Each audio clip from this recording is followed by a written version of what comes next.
In this video, I will be covering what is a credit score and why a good credit score is so important in everybody's life, what makes up your credit score in general and what ultimately affects your credit score, my own proven tips how to improve a bad credit as fast as possible. So without further ado, let's get into it.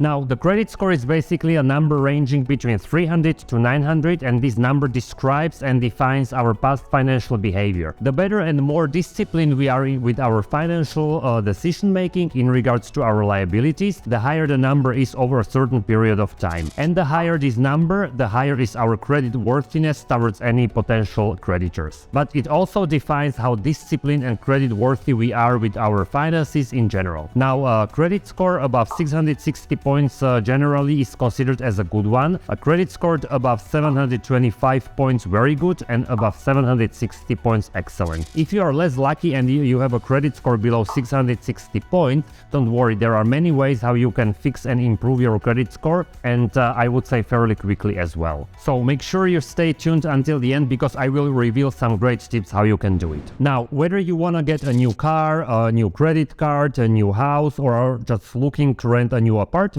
your credit score plays a crucial role for your new creditor or landlord. And many financial institutions or financial service providers or landlords rely on your credit score and ultimately decide if you get your mortgage or a car loan based on your credit score. Now, for example, if you want to get a new car loan so you can purchase the car you have always been dreaming of for $30,000, the decision of the financial institution if you will be getting the car loan or not is basically based on different factors affected by your current credit score, but it also provides them with important information how you will be able to meet all your obligations to pay back that car loan. If your credit score indicates that you are late a couple of times with your credit card payment or student loan payment, then obviously that will take all this into their decision-making process, and they might just not approve you for the loan. I can say that credit score has same weight of importance as, for example, your emergency fund. You always want to have your emergency fund or cash hand ready if there is anything unpredictable coming up, and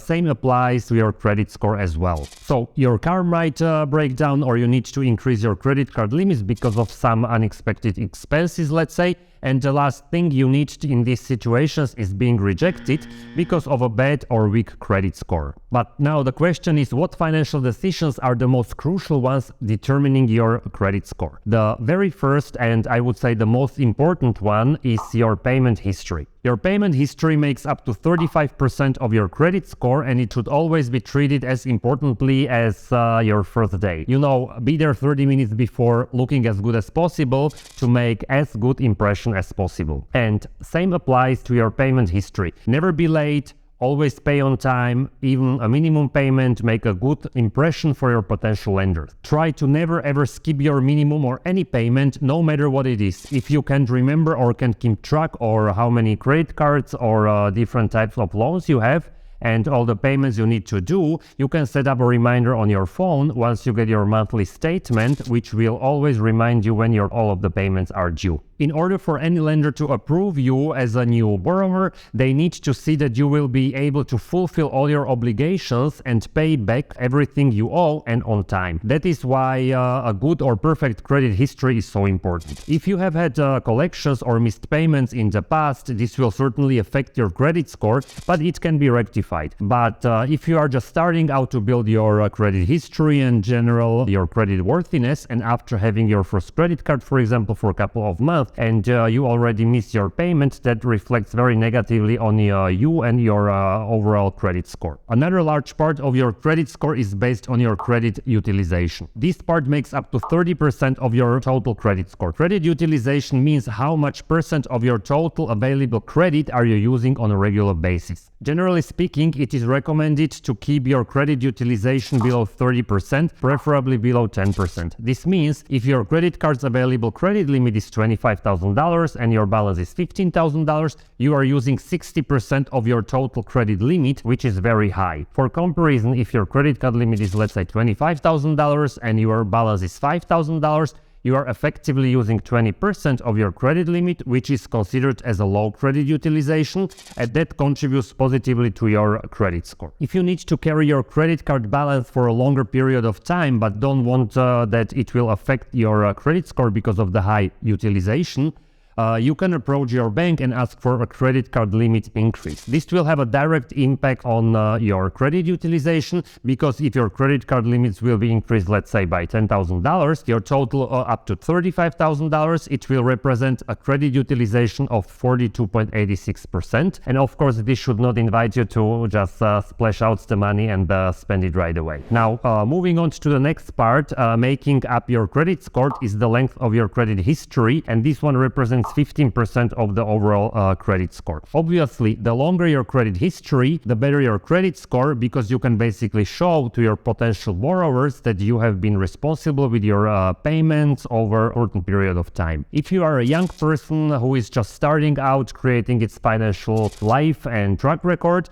I would strongly advise to start as soon as possible. There are many financial products available on the market today to start taking advantage of, like student credit cards, for example, and that is a very powerful financial tool. But it also means to use it responsibly and paying off credit card balance in full every month. It is very important to have a certain established track record of your ability, how you are basically repaying your debts before you can take on any larger debts like a mortgage or a higher car loan. There is another important fact I would like to mention regarding the length of credit history, and that is canceling of paid off credit card. Once you pay off your credit card and you no longer want to use it, it has an advantage to just keep it, because it affects the length of your credit history. If you are not using the card but still have to pay a yearly fee, just switch over to a credit card with $0 fees, and there are plenty of them available on the market, but you can still keep the one even though if you are not using it. Now, moving on to number 4, which are inquiries into your credit, or how often are you basically asking for new money. Your inquiries add another 10% to your overall credit score.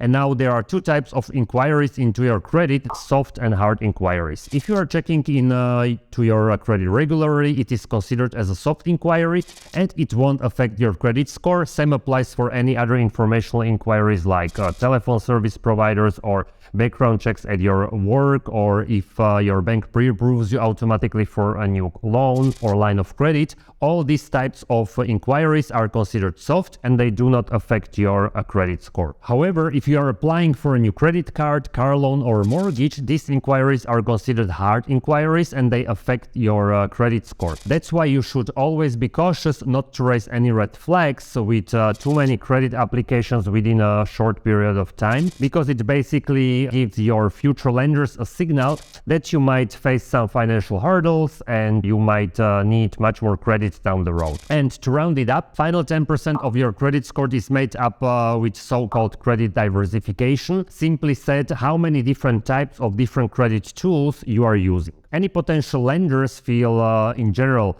much more confident about your ability meeting all obligations and paying on time if you are using more than one type of credit product. That's why if you have just a credit card, it's a good idea, for example, to mix it up, let's say, with a line of credit that will help boost your credit score, or a combination of credit card and a student loan as well. As I have mentioned earlier, having a good credit score and starting to build up your credit score at a young age is extremely important for any future financial decisions you have to make. Now, if you have a good credit and you always have a better chance to get approved for a new credit card, for a new car loan, for a new or another mortgage, if you are considering buying, for example, an investment property, you will also be able to benefit from better interest rates if your credit score is good, because your good financial behavior in the past provides any potential lender with a very useful and good amount of information how you will basically manage your future obligations